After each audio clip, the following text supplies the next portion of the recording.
This is a GE range hood or exhaust fan, so to speak, right? So I think a lot of us have these in our homes, and I found something out recently, wanted to share it with the community, right? So when you're cleaning these, right, of course you've got to clean these guys, and sometimes they'll have drips of oil down there, right? So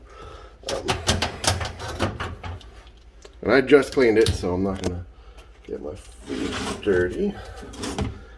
But so up here, right, so this will have some dripping on it, but the trick is, see this line right here going across?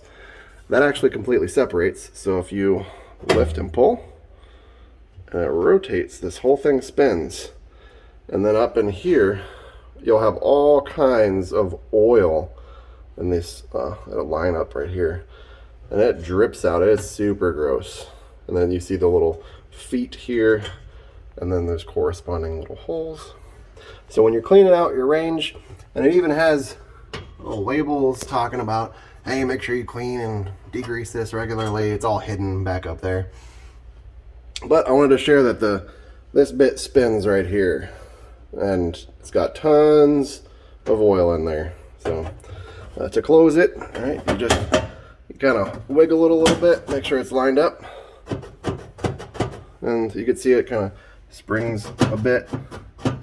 And I think that's by design, because you have the springiness needed when you put these guys back in.